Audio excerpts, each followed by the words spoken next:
2, 1. John Kerry violates the Logan Act. Rudy Giuliani makes the rounds. And there's a reason that people think that feminist studies professors are all sticks in the mud. I'm Ben Shapiro. This is The Ben Shapiro Show.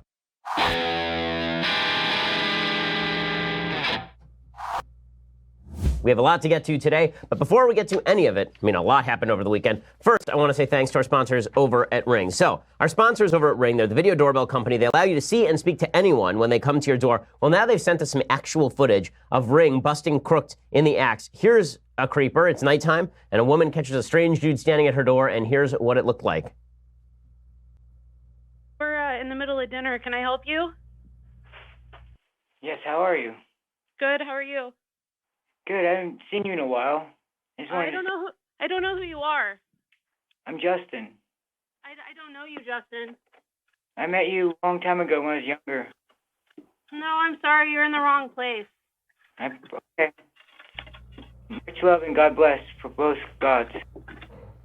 Future senator from West Virginia right there trying to break into somebody's house, I guess. But this is what Ring Video Doorbell allows you to do. You don't actually have to go to the door and deal face-to-face with Justin. Instead, you can actually deal with it from 3,000 miles away because there's a lot happening at your front door. Ring has a floodlight cam, a spotlight cam. They let you build a ring of security around your entire property. Stop crime before it happens. Help make your neighborhood safer with Ring. Save up to $150 off that Ring of Security kit at ring.com/Ben. We use it at the Shapiro household, and it is really, really great. It's ring.com/Ben, $150 off when you go to ring.com/Ben. Use that /Ben so they know that we sent you. All right, so over the weekend, there was a lot of hubbub about the Mueller investigation and the evils of the Trump administration and the supposed dishonesty therein. But there's another story that the media seem to have been paying less attention to, but that is, in fact, a lot more troubling. And it is this. John Kerry, you recall him, he's the former Secretary of State. And that guy is the worst, right? John Kerry was one of the worst Secretary of States of all time. John Kerry. Well, according to the Boston Globe,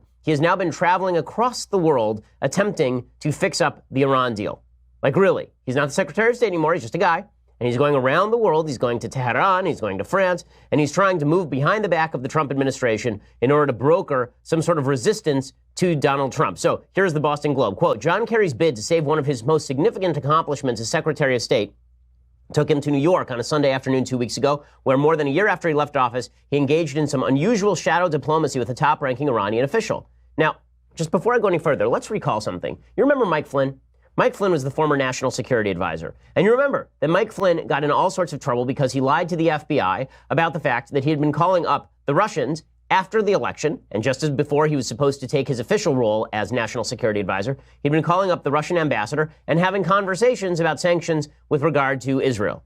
And this was a big deal, right? This was supposedly a Logan Act violation. The Logan Act is a piece of legislation that may very well be unconstitutional. It's about 2 centuries old. It's been invoked, I believe, once in a criminal prosecution. And it is that you are not allowed to have your own foreign policy. So I can't go and purport to be speaking on behalf of the United States government and go conduct foreign policy against the foreign policy of the United States, right? That is a federal crime. Well, Mike Flynn was accused of doing just that in talking to the Russians, even though he was the incoming national security advisor and the president, Donald Trump, had already been elected. He was already president-elect. That was considered criminal by a bunch of people on the left who were deeply upset about the Logan Act.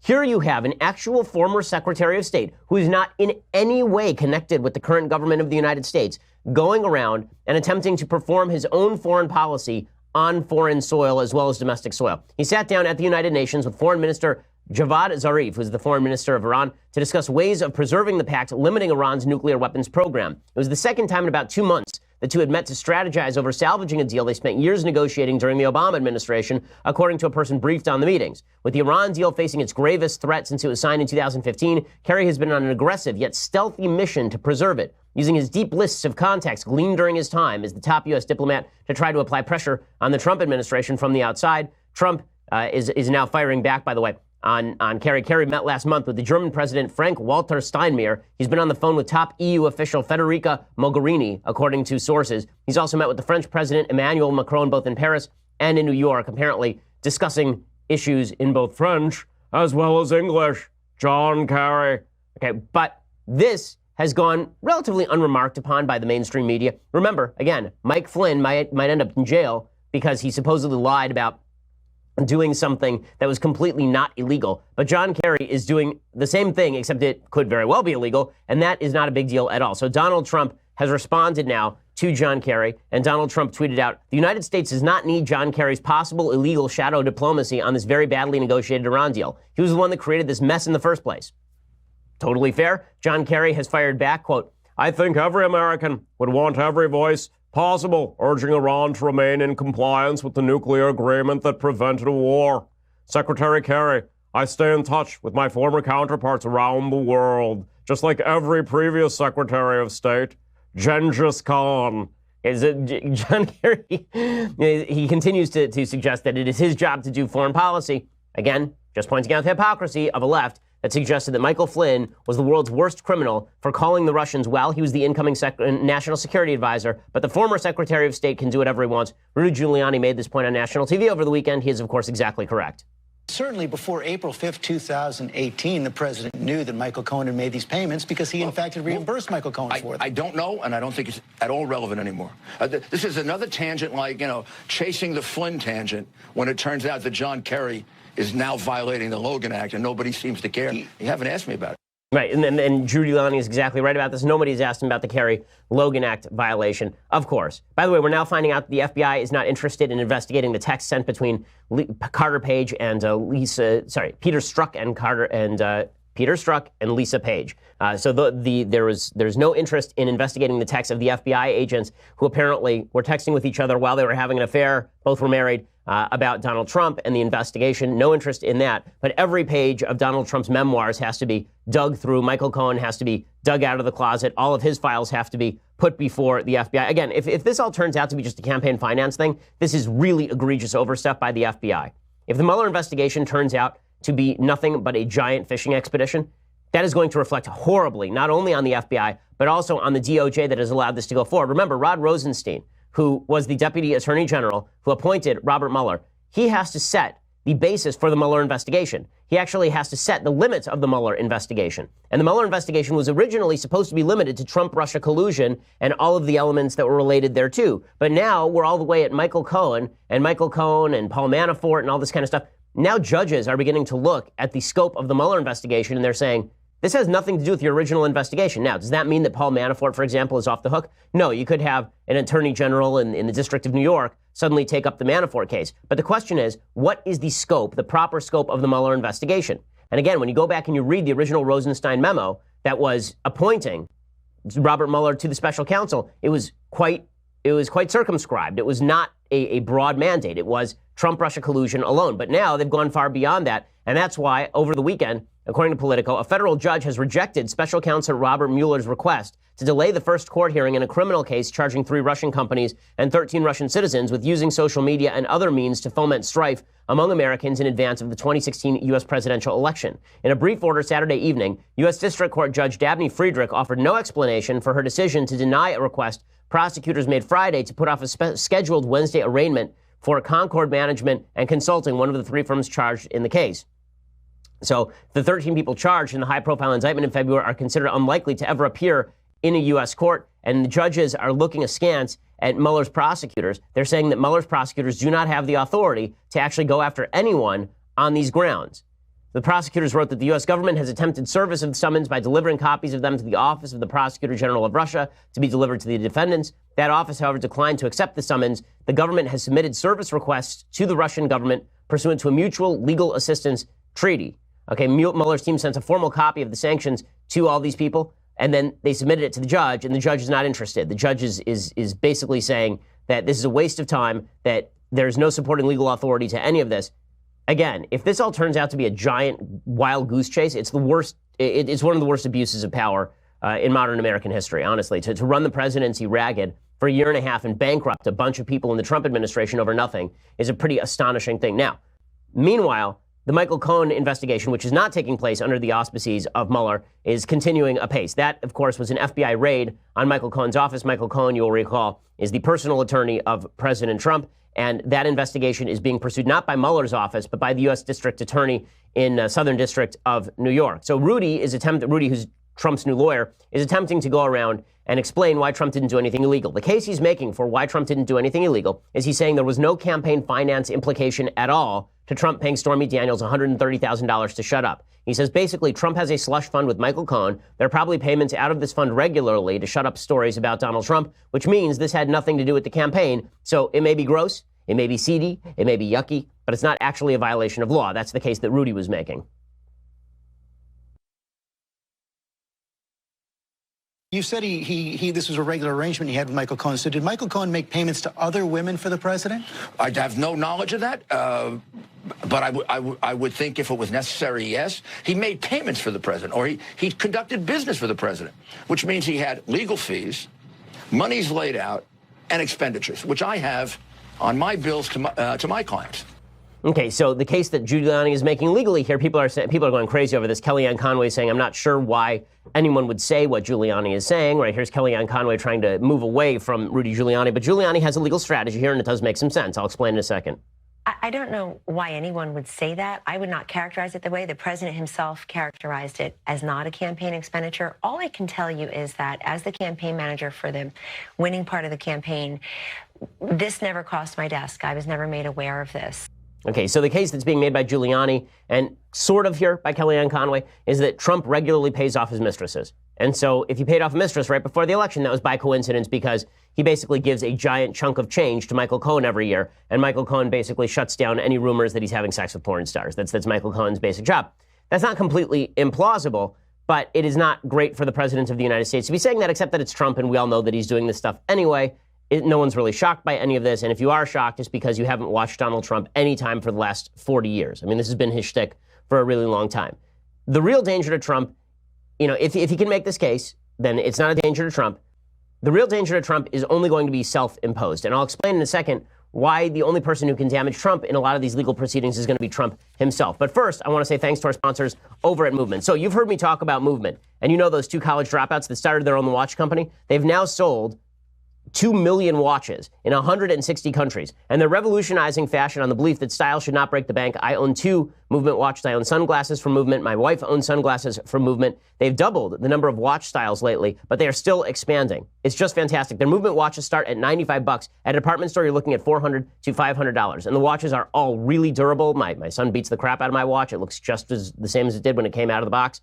Brand new. They're really beautiful looking watches. Really, really nice, clean, simple, and really just effective. They look like they're $400, $500 watches, and it's $100. Movement figured that by selling online, they could cut out the middleman, and that's just what they've done. It's classic design, quality construction, styled minimalism. My dad has one of these watches as well. Get 15% off today with free shipping and free returns by going to mvmt.com/Shapiro. See why Movement keeps growing. Go to mvmt.com/Shapiro. And again, you get 15% off with free shipping and free returns.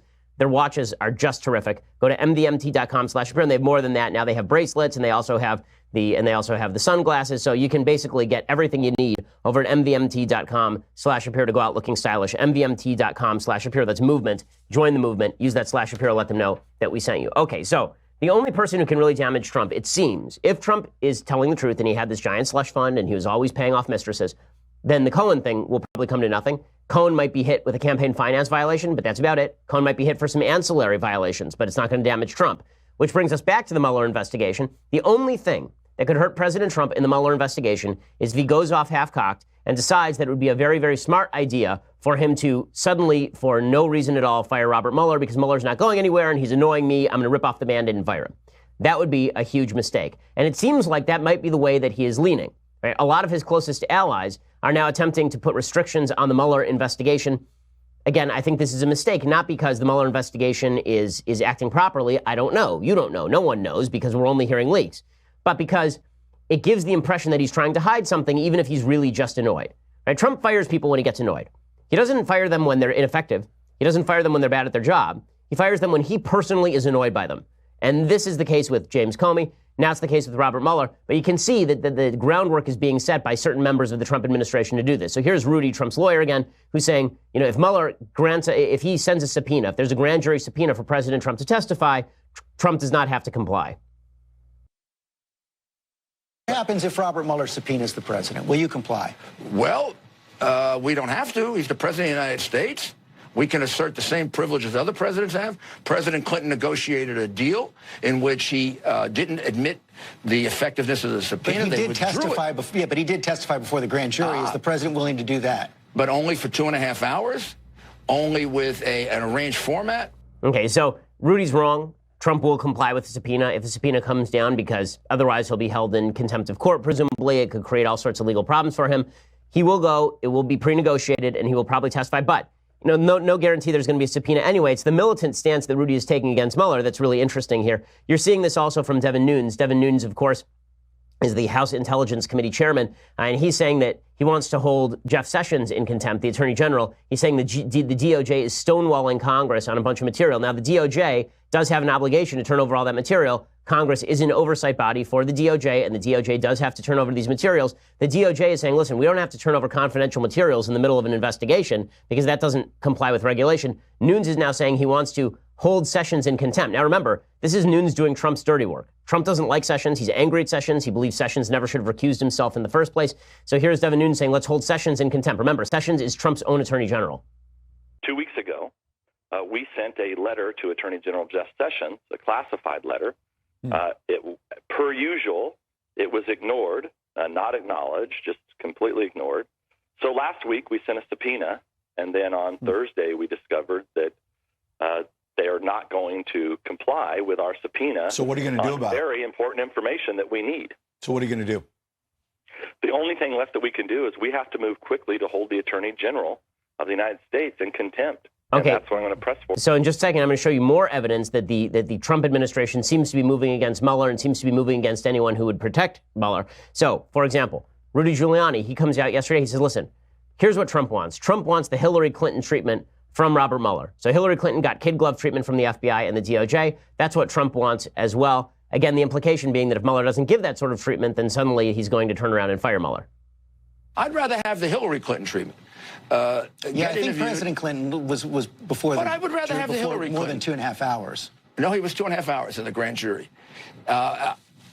Approximately, maybe 3. We'll take 3. But Hillary Clinton treatment is what I'm looking for. And that is no under oath, only a Q&A, and then we get the questions in advance, and they write the report 2 weeks before. Okay, so again, this is I think the move that's being made by the Trump administration. Let's shut this thing down. Right? Shut it down. Now, what's interesting is that the people who have political aspirations inside the Trump administration are not saying quite the same thing, right? Nikki Haley is saying, no, let's let this probe go. And the reason she's saying that is, of course, she doesn't want to be seen as someone who's stonewalling on behalf of the president. I have a feeling there is a Nikki Haley-Donald Trump confrontation coming sometime in the relatively near future here. Here is Haley's statement when asked about the Mueller investigation. Should the president shut it down? No, not at all. I mean, anything that comes like this, it should play its part. It should go through the process, but they need to do it quickly. For the good of the country, this investigation needs to happen quickly. Okay, so this is really, it's interesting because, again, I think Haley is correct, but I think Trump is leaning away from this. Now, there is a danger for Democrats here, too. I've talked about the danger to Trump. If Trump were to fire Mueller, it would look like he was stonewalling, like he was covering something up. There's a danger for Democrats. The Democrats have staked their entire 2018 and 2020 hopes on people hate Trump. Right? Trump, everyone hates Trump so much that we don't have to provide anything in the form of an alternative. We don't have to be good at our jobs. We don't have to have a program. We don't have to have good candidates. All we have to do is just yell and scream about Trump. This is not going to work. Right now, they are staking a lot of 2018 on, if you put us in a majority in the House, then we will impeach President Trump.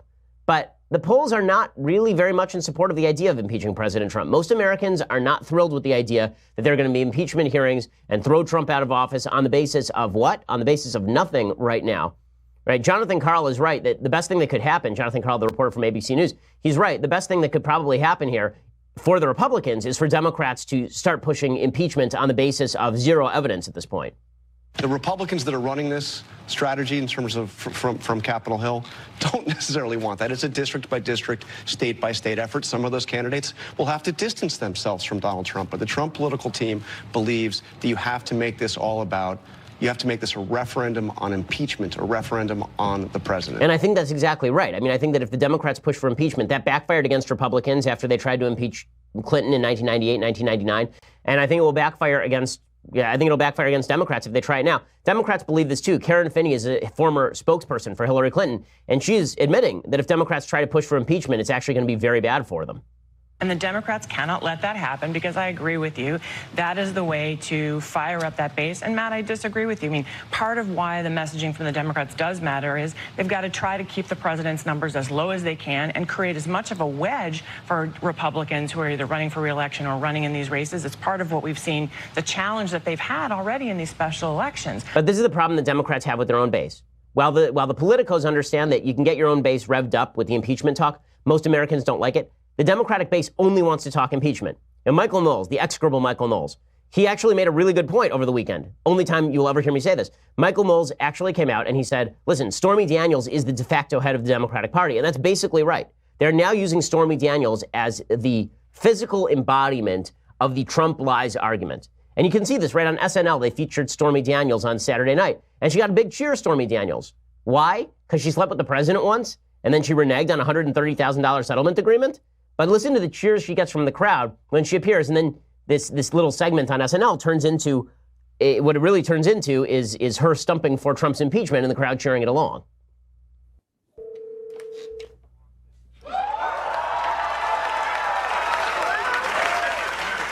Stormy, this is Michael Cohen. Are you alone? Yes. And what are you wearing? Excuse me? Okay, Michael, I can take it from here. Okay, but as your attorney, I highly advise against you to... So what up, girl? Hello, Donald. Come on, Stormy, stop making such a big deal about this. Everyone knows it's just an act. I work in adult films. We're not really known for our acting. Just tell me, what do you need for this to all go away? A resignation? Yeah, right. Okay, so stop it there. Okay, this is what the Democrats want. What the Democrats think is that Stormy Daniels is going to be responsible for Trump leaving, which is why this gets big cheers. Now, I want to show you that the Democrats don't have exactly the same perspective when it comes to Democrats, because this is not the first time that a presidential paramour has appeared on Saturday Night Live. Okay, it happened before, in 1998, actually. And I'll show you what that looked like in just a second. First, I want to say thanks to our sponsors over at Stamps.com. So these days, you can get practically everything on demand. Well, one thing that you heretofore have not been able to get on demand is stamps, right? You have to go down to the post office and you have to wait in line. The post office is great, but you might not have time to leave the office. Well, instead, now you can sit at your desk and you can get all of this done. With Stamps.com, you can access all the amazing services of the post office right from your desk 24/7 when it is convenient for you. We use Stamps.com here at the Daily Wire offices. It saves us a lot of time and it saves us a lot of money because time is money. You can buy and print official U.S. postage for any letter, any package using your own computer and printer. You can print it out onto the envelope. You can print it out onto stickers. You can print it out onto a piece of paper and tape it to the envelope. And then you can just mail it, right? You never have to worry about going to the post office again, which is great. And right now you can use Shapiro for a special offer, okay? It includes up to $55 of free postage, a digital scale, and a 4-week trial. So don't wait. Go to Stamps.com, and before you do anything else, click on the radio microphone at the top of the homepage and type in Shapiro. That's Stamps.com, promo code Shapiro. When you do that again, you get that special deal, $55 of free postage, a digital scale, and a 4-week trial. Post office is great. Stamps.com makes it even more convenient. Go to Stamps.com and again, enter promo code Shapiro after you click on that radio microphone at the top of the homepage. Okay, so when you look at SNL's treatment of Stormy Daniels, what you see is that they're treating her like she's a heroine. The Democratic Party believes that Stormy Daniels is going to save them. She's going to come like Deus Ex Machina, going to come from the outside and somehow save the Democratic Party from the predations of Donald Trump.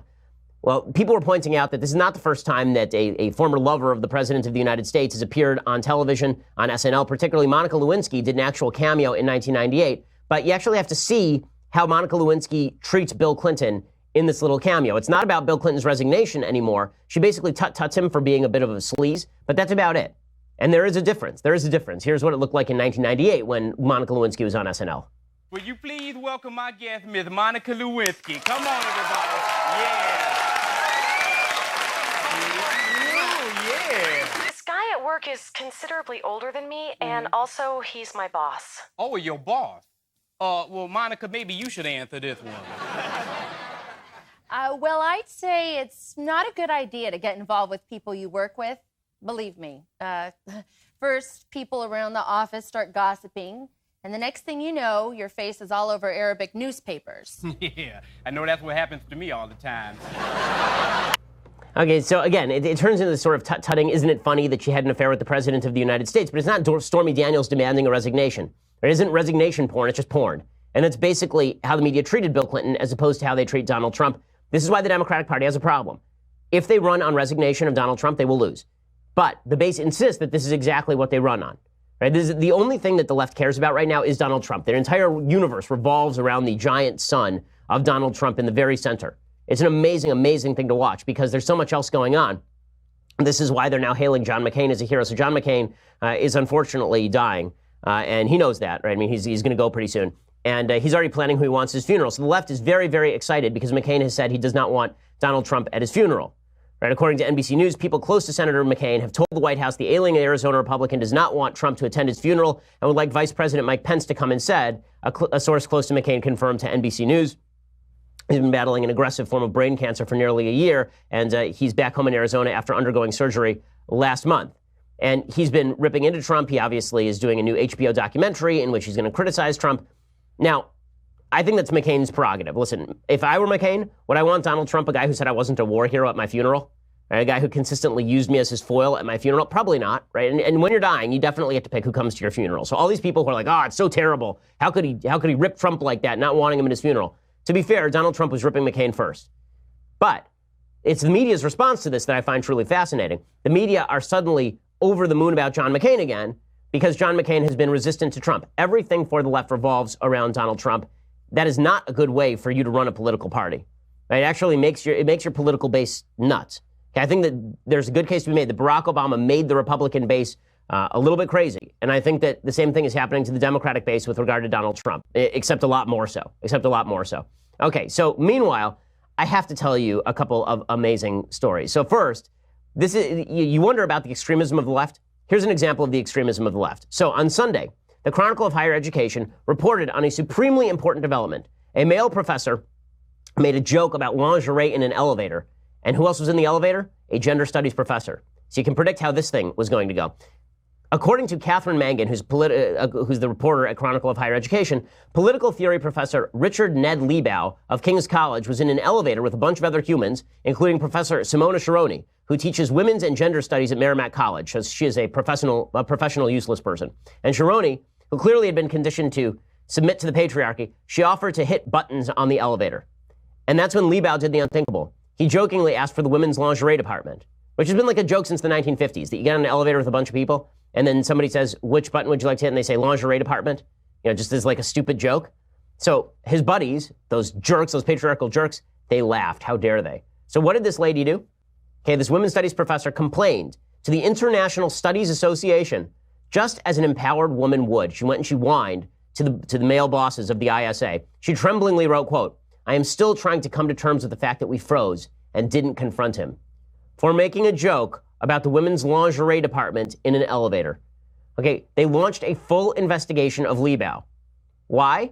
Because here's what Liebow did. She wrote to him, and he wrote back, quote, I certainly had no desire to insult women or make you feel uncomfortable. And then he suggested that Sharoni, who was born in Romania and raised in Israel, might have misinterpreted his remark. When he was young in the 1950s, he said, it was a standard gag line to ask the elevator operator for the hardware or lingerie floor as though one were in a department store. And then he wrote, like you, I am strongly opposed to the exploitation, coercion, or humiliation of women.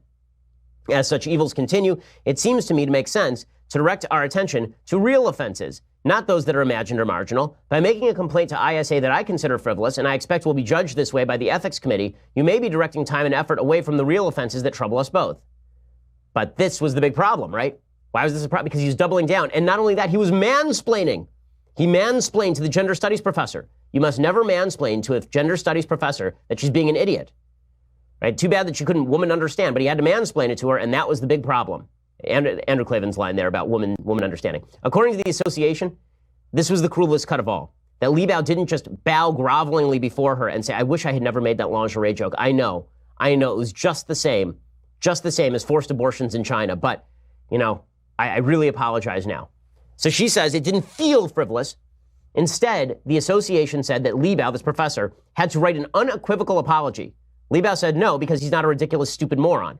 Instead, he wrote an email calling the entire situation, quote, a horrifying and chilling example of political correctness that encourages others to censor their remarks for fear of retribution. But Sharoni, this female professor, was steadfast. She wrote, quote, for decades, women, and other marginalized groups in the academy had to put up with white men who decided what counts as a violation and what is frivolous. As someone who has dedicated her life to confronting sexism and other forms of discrimination and oppression in academic spaces, I cannot and will not remain silent when misogyny is at play. And you can hear the swelling music from behind, and you get the upshot with the lights behind her, and you see her in profile. She looks out staring into the sun because of the magical thing she's just done in resisting a joke about a women's lingerie department. Just amazing, amazing courage. And then people wonder why people think that gender studies professors are humorless scolds you would never want to spend any time in an elevator with. Probably because they're humorless scolds that you wouldn't want to spend any time in an elevator with. My goodness. But this is the extent to which the left has gone extreme. And I have a couple more examples that I want to give you in just a second. First, I want to say thanks to our sponsors over at Tommy John. So Tommy John is the 21st century clothing company. They're famous for their no wedgie guarantee, and they're now celebrating 10 years of underwear excellence. Okay, all of their underwear is supremely comfortable. Not only is it supremely comfortable, you don't have to trust me. They have the best pair or you'll ever wear, or it's free guarantee. If it's not the most comfortable underwear you have ever worn, Tommy John will pick up the tab. There's a reason that Tommy John has sold over 5 million pairs of underwear in 10 years. More than 500,000 dudes have switched to Tommy John. They use proprietary fabrics, innovative designs to make sure the legs never ride up, the waistband never rolls down. It is impossible to get a wedgie. Again, that is something I definitely could have used in high school. Plus, Tommy John's time-saving quick draw fly is effective and useful. And again, you don't have to believe me. They have a best pair or you'll ever wear, or it's free guarantee. So if you try it and you don't like it, it's now free. Hurry to TommyJohn.com right now /Shapiro for 20% off your first order. That's TommyJohn.com /Shapiro for 20% off your first order. Again, TommyJohn.com /Shapiro, and get 20% off that first order. The underwear are incredibly comfortable. They also have a women's line as well. Check it out. Again, you don't have to trust me. Try it. You don't like it? It's free. TommyJohn.com /Shapiro for 20% off. It's just the best there is. Okay, so meanwhile, speaking of extremism on the left, there's a CNN columnist who's now explaining that violence, all violence in the United States, is due to the patriarchy. It is due to the patriarchy. It's not due to guns. It's not due to lack of fathers in the community. It's due to the patriarchy. I'll explain the extremism of this idiotic perspective in just a second, but for that, you're going to have to go over to dailywire.com. When you go over to dailywire.com, you get the rest of this show live, the rest of Klavan's show live, the rest of Knowles' show live. You also, if you get the annual subscription, get this, the very greatest in all beverage vessels, the leftist tears, hot or cold tumbler. It is spectacular. You will love it. And, by the way, when you're a subscriber, you also get to take part in the conversation. Okay, the next episode of The Conversation is coming up Tuesday, May 15th, 5:30 p.m. Eastern, 2:30 p.m. Pacific. All of your questions will be answered by the Daily Wire's Michael Knowles. I know. Why you think Michael Knowles has anything to answer you is beyond me, but you get to ask him any question that you want, including why he has hairless legs. Alicia Krause will be there to host it and keep Knowles in line, which is a really, really difficult job. I do not envy her that. This month's episode will stream live on Daily Wire's YouTube and Facebook pages. It's free for everyone to watch. Only subscribers can actually ask the questions. To ask a question as a subscriber, you just go over to our website, dailywire.com. You head over to the conversation page to watch the live stream. After that, you start typing into the Daily Wire chat box. Michael will answer questions as they come in for the entire hour. So once again, subscribe to get your questions answered by Michael Knowles, Tuesday, May 15th, 5:30 p.m. Eastern, 2:30 p.m. Pacific, and join the conversation. Also, I just wanted to note, thank you for subscribing last week, and thank you for watching our Sunday special. So the Ben Shapiro Sunday special came out, and it was the interview with Jordan Peterson. It's been getting amazing numbers, and I think rightly so, because it's a really good interview. Jordan said it's the best interview that he's done in a really long time, maybe ever, and I appreciate that. Our next week's interview, I'm not going to announce the guest now. You'll have to wait to hear who the guest is, but it's another big-name guest for next Sunday. We're going to have a big-name guest every Sunday, because that's what we do here. So check all of that out. If you just want to listen, go over to iTunes, go over to YouTube. Please subscribe. Please leave us a review. We are the largest conservative podcast in the nation.